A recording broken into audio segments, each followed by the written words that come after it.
Hi, I'm Andre. I'm a black nerd with a review for you. Better reviews. Star Wars: The Force Awakens. The spoilers are strong in this one. What I liked about the beginning of this movie is it set the tone of what this movie is going to be. Kylo Ren and a bunch of stormtroopers attack this village, blow everything up, shoot at people, actually have stormtroopers hitting things. That's a new concept. And then Kylo Ren being like, hey, you see those villagers over there that we got in a circle? Kill them.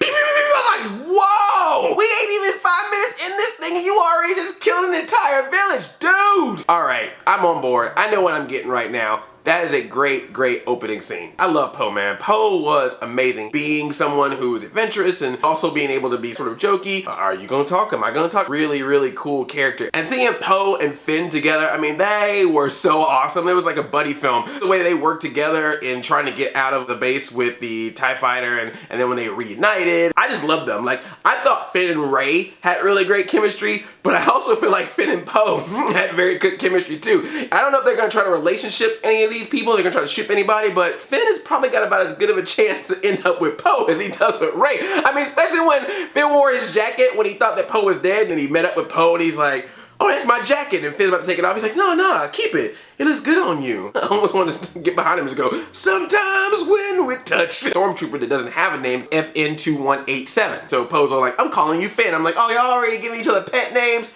I ship these two so much. I'm sure it's already out there, but I'm expecting some Finn Poe fan art, some deviant art of Finn and Poe. It's gonna happen. I actually recorded this in my non-spoiler review, but I felt like it might have been too much of a spoiler, but I wanted to share it with you here to let you know what I said. For all those people who were getting online going, how is Finn a black stormtrooper? Somehow it boggles my mind that in this fantasy space movie that there could be a black stormtrooper. There's a scene in this movie, it's some dialogue, it's real quick, pretty much explains it. Almost to the point where I was wanting them to, after they finished saying the dialogue, just look directly at camera and go, there, you happy now? Shut the up. A long, long time ago, in a galaxy far, far away, the dark side don't always mean evil, it also means there's some black faces in it. Get over it. So that explanation that was given is that General Hux decided that he wanted to use actual people. Kylo Ren wanted to use clones instead, and I love that General Hux was like, nah, we ain't using clones. You hear that? We're not using clones. And he looked over at the prequels that were probably standing on the DVD shelf in the Starkiller base and going, we're not using clones. So he literally stole kids from like freaking Star Wars of No Nation, brainwashed them, raised them up so he could make them the perfect stormtrooper fighters that still can't seem to aim anything except for that first scene. They shot people in that first scene, I guess because they weren't moving. They were just all in a circle, so it was like easy shot. Finn,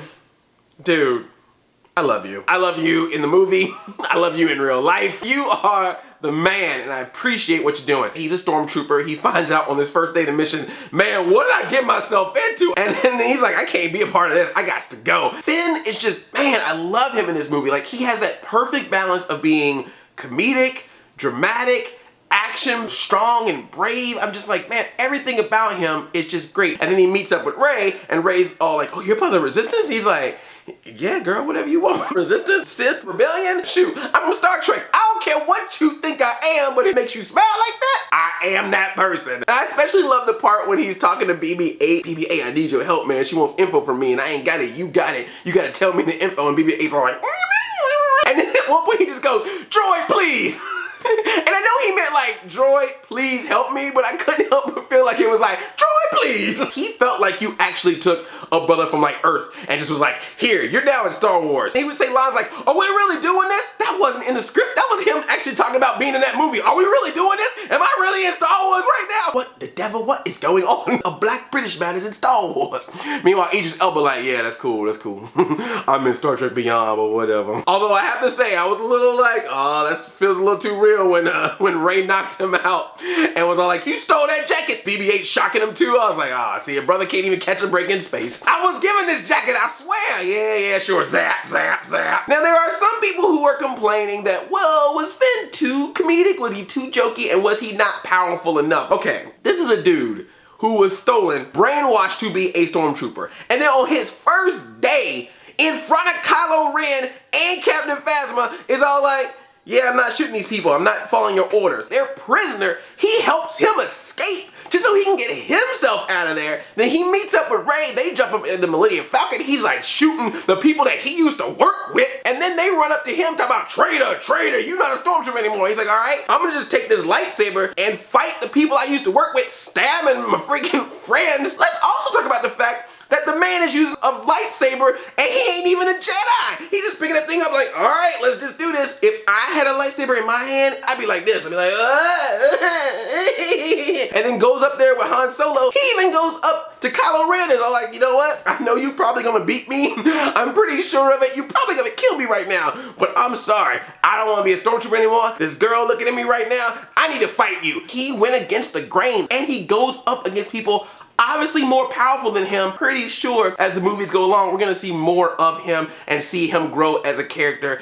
Finn is awesome. I don't care what anybody says. And I love that people are gonna come out in here now and be like, hey Andre, aren't you upset that like the black character almost died and is too jokey, blah, blah, blah. And I'm like, oh, now you care? I had to sit here and defend this dude for even being in the freaking movie, and now all of a sudden you want him to be a more powerful character. I hate you, internet. I hate you sometimes. Wish that they not try to pull a Han Frozen and Carbonite moment with him, so he fights Kylo Ren and he gets sliced in the back. Good God. And then he's pretty much unconscious. They keep saying he's breathing, but he doesn't wake up at the end of the movie. I don't want him dead. Please do not kill Finn. But at the same time, kill him or wake him up. Leaving him in limbo when we know he's probably gonna be okay was just sort of a cop-out. I feel like he should have got up. At least that way he could have had a cool moment with Rey before she went off to see Luke. I'm joking. This is a joke. I'm not being serious about this, but there is something funny though about the fact that this dude went all out of his way to go up there and save Rey from Starkiller Base, fight Kylo Ren, get sliced up, almost left for dead, and then Rey go up and go, thank you, buddy. Dude, you got friend zoned in space. She give him a little kiss on the forehead. Dude, dogs get kisses on the forehead. I'm not saying they had to hook up, because like I said, I think he got a better chance with Poe, if we be honest with you. I'm just saying, I just thought that was a little funny. Even my friend leaned over to me and went, friend zone. I had to shush him. I was like, look, I get it, but don't talk about that right now in the movie theater. Of course, I'm joking. I'm not saying they had to hook up. If those two end up being together or if they don't, I don't care, because they're great characters and they already have wonderful chemistry together. I love seeing those two together. I think they worked really well together, Finn and Rey. And just listen, Rey, she was just so good. She's a scavenger and she works alone and she has to defend herself for several years. Then she ends up finding out that she has the Force, and then she ends up becoming Meta Knight OP at the end of this thing. She just really had a nice progression. And man, talk about a woman that knows how to grit her teeth when she's fighting. If she's mad at you, when she about to do something to you, her teeth, like she goes this. When she's running after Finn, when she thinks he's stole that jacket, she's all like, when she finally gets the lightsaber in her hand, which that moment in the movie, like when that thing flies away from Kylo Ren and ends up in her hand, and then she just looks at him, she's all like, I was just like, dude, oh, dude, you better run. Kylo Ren, more like Kylo, run out of here and get away from that girl, because she better hurt you. I just loved Rey so much. She's amazing in this. Oh, but Rey's too powerful. Why is she so powerful? You mean like what? Like freaking Luke was powerful enough to fly an X-Wing and like destroy an entire Death Star by like hitting the equivalent of a skee ball game? They're all powerful. It's a freaking fantasy world. Good versus evil. Han Solo shot a dude without looking at him in this movie. Come on, man. Stop adding real world logic to a fantasy film. And I understand that we want more backstory, but look, dude, we know what this is. This is the beginning of a new set of movies, so of course they gotta hold some stuff back. We're gonna learn more about Rey and what she's all about. Is she Luke's daughter? Is she Han Solo's daughter? Is she just some random chick that just happens to have a bunch of powers? Was she made in the lab? We're gonna find out eventually, but just from the character perspective and how she is, she's amazing. I love her. Now let's go from a character who was used a lot to a character who was not used at all. Captain Phasma. What was the point of her? Captain Phasma was everywhere, dude. Like, they had her in the trailers, they had the toys of her, Black Series figures, bobbleheads from Funko, and she pulled a Darth Maul Boba Fett on us. It's like she got like 2 scenes. Supposedly they threw her in a trash compactor. I don't know if that was just more of a joke and a reference to the original Star Wars than what they actually did with her. I'm wanting to assume that we're gonna see Captain Phasma in episode 8, but man, if we don't, that is waste. Why are we watching Finn fight this random stormtrooper when you got Captain Phasma sitting right there going, when am I going to get into the fight? I'm just walking around all the time. That's all I do all the time, just walk around. General Hux, not see much, dude. There is a scene where General Hux is standing in front of a crowd of stormtroopers and he is just like, this is the time when we must destroy the Republic. Their day is ending today. And then all the stormtroopers like, right on. Freaking shoots the Starkiller Base at the planets. Okay, they use this Starkiller Base to destroy all these planets because it's the Republic, right? Wasn't Jar Jar Binks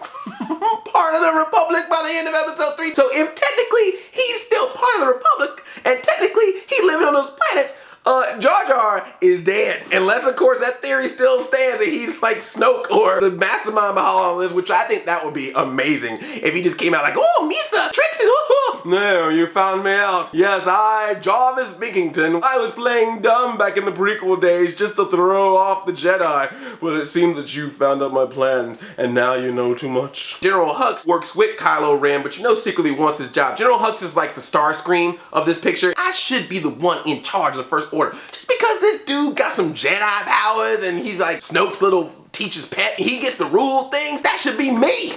That should be Hux. And speaking of Snoke, okay, this is where I gotta have a little bit of issue. Did you really have to go with the whole Wizard of Oz, like giant Snoke? He looked like a freaking Zordon. I was waiting for him to be like, may the force be with you and may the power protect you. Giant bald head and his cloak. He looked like a cross between Zordon, the wizard from the Wizard of Oz, and freaking Chaos from Skylanders. Andy Serkis is a wonderful job, man. That man can be any CGI character you want him to be, but I don't know. For some reason, the other parts of CGI in this movie felt like they fit, but that one just stood out. I kind of feel like that might have been the, oh, remember, this movie's gonna also be in 3D, so let's throw this in there. Good CGI characters. I love Maz Kanata. They did a really good job of her. And Lupita Nyong'o, man, like she just nails it. Where's my boyfriend? I like that Wookiee. I was just like, dang. As long as you keep her the way she is, like don't go too far, because they walk in that place and I feel like I was going to a Rastafarian party. I was like, I was like,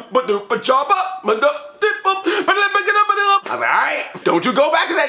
They borderlined it, but she was alright. This movie is definitely borrowing very heavily from the Star Wars past. I mean, this is 4, 5, and 6 Cliff Notes. Droid with secret message. A nobody living on a desert planet who eventually becomes a Jedi. An outsider of the fight who decides to help with the rebellion and then decides, no, I don't want to be a part of this, but then comes back and joins and helps out and becomes a hero. They go to a cantina-like place. They find out the villain is a relative to the hero. The villain is guided by an old evil emperor. They go to a Tatooine-like planet. They go to an Endor-like planet. They go to a Hoth-like planet. There's a machine that blows up planets, and they gotta take down that machine, and luckily there's a one vulnerable spot in that machine that takes the whole thing down, and just making things bigger doesn't make it better. Okay, we had a small hologram of an emperor in the last movies. Let's make him a big giant emperor in this movie. Oh, the Death Star was this big. Well, let's give it a mega mushroom and make Starkiller Base, and it's super huge. They destroyed one planet. Now we'll destroy like 5 or 6. Doesn't mean we can't see that it's the exact same thing. I understand, because you want to play it safe. You want to be like, look, let's get people back on track of what they liked about Star Wars. All I'm hoping is that means that when we get to episode 8,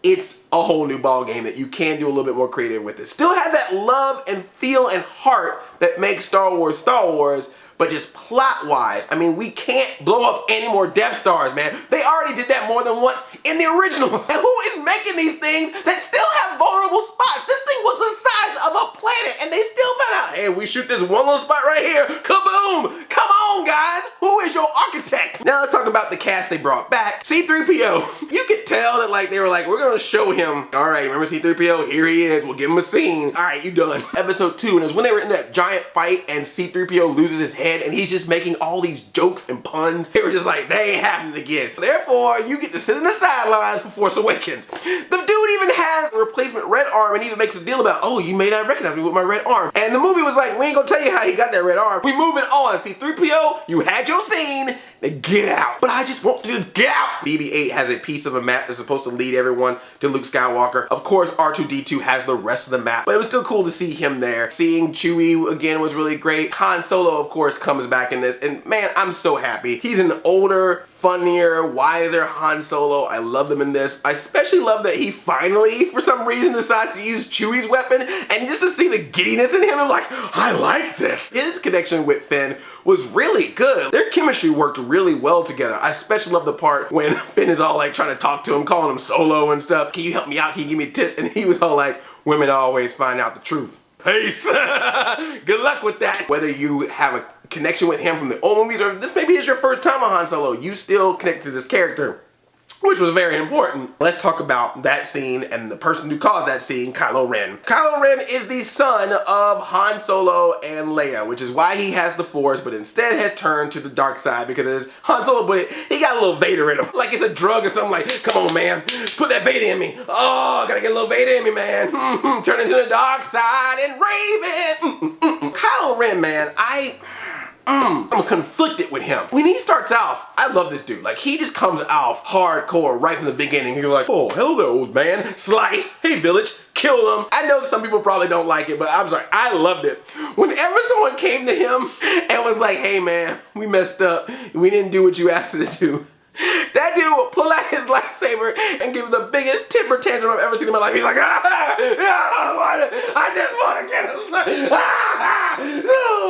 Is there anything else? I don't know why I love that. Especially that one time the stormtroopers were about to walk into his room and they were just like, we don't want none of that. Let's get out of here. I'll take that over the no any day. Then he kidnaps Rey, right? Because she knows the map. She's like, oh, you must think you're badass because you got a mask on. He's like, all right, I'll take my mask off. And it's Adam Driver, ladies and gentlemen. He kind of brought him down a bit. I'm not even saying that he was bad, but it's just like when you see a dude with a mask on and the voice and you're just like, oh my god, it's scary, and then he takes it off and he's just like, hey look, I'm just a guy. I'm just mad because I was supposed to be a Jedi and I turned to the dark side and my parents, I hate them. I've seen you at conventions looking like you're Goth Vader. You're not really evil leader of the First Order now when you get the helmet off. Put that helmet back on. But then we get to a point where I was just like, damn. I'm gonna just be honest with you. Someone told me what was gonna happen in this scene before I saw it. Thank you, internet. You're great. He meets up with Han Solo. Han's all like, Ben, your name is Ben. Thing is, if I would have saw this movie without knowing it, when I got to this scene, I knew what was gonna happen. It was all set up. There's freaking a light shining on the two of them on this giant bridge with nothing underneath it. Han, don't do it. Don't go on that bridge. Don't you do it. I know you think you can connect with your son and get him back. I'm telling you, man, stay away. And this was the best scene that Kylo Ren did with his mask off. I don't want to do this, man. I'm so conflicted. The dark and the light, they keep fighting inside of me. I just need your help to get me to the place I need to be. Just, will you help me, Father? Will you help me? And Han Solo's like, yeah, of course I'll help you. Because in his mind, he's thinking, oh, I'm going to help you come back home and you're going to get back to the light side and you won't be like this anymore and we'll save you. Kylo Ren's like, nah, fool. I mean, I got to kill you so I can stop my emotions for you and go full dark side. And he just goes, I was like, ah! And you know, that's the thing about spoilers, people. You can sit here on the internet all day long and be like, yeah, Han Solo died, Han Solo died. And that's great. Congratulations. You told me a plot point that I was gonna see anyway. But you know what? It still was emotional to see a freaking lightsaber go through Han Solo being killed in the hands of his own son. That is powerful. That is emotional. That is sad. That is hurtful. That is tragic. So you did nothing to ruin this movie for me by telling me this. All you proved is that you are an and nobody likes you. You see Han Solo touching this child's face? He's like, you just stabbed me, man. Do you know who I am? I'm Indiana Jones. And then Chewie just goes ham. He's like, oh my god, it hurt. Kylo Ren, I hate you. You ruined everything. The only issue I had after that is I think he should have put the helmet back on. If he just killed his dad and is like, I'm not Ben Solo, I'm Kylo Ren, then he shouldn't still be showing his face after that. To see him like fighting afterwards without the helmet just felt a little weird. He should have put that thing back on. He could have had that music, bum, bum, bum, bum, bum, bum, bum, bum, bum.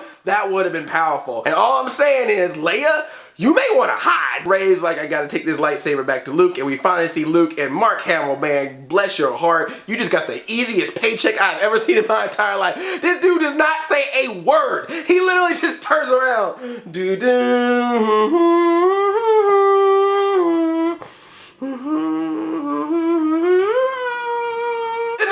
Ends. Get at least been like, oh, you found it. Oh, it's you. Oh, hey, what's up? I used to teach you back in the day. Something. But it was good to see you, Luke. It almost felt like it was an after credit scene. Like the movie already ended and they were like, we're gonna tack this on because we gotta put Luke in there. We gotta set up episode 8. But hey, that's cool. I'm just excited. This movie got me excited. I am sick and tired of people sitting around talking about, oh, well, they did this, so it sucks. Look, you can nitpick this film all you want. Is it an entertaining movie? Is it enjoyable? I saw it twice and I loved it both times. It was fun. It was good. I can't say that about episode 1, 2, and 3, okay? Don't you not sit here and tell me that you think that the prequels are better. You can say that you had problems with this film, but to sit here and tell me that this movie was not at least well made, and when you talk about its acting, its cinematography, its direction, come on! Don't be that hardcore in your childhood and your fan of the past. This is not made for the 40, 50-year-old Star Wars fan who wants the movie that he's been wanting since 1982. No, it is supposed to set up a new generation of this franchise, and if there are elements that you get because it was back in your day, then that's good. They look out for you. They understand that you want some stuff too, but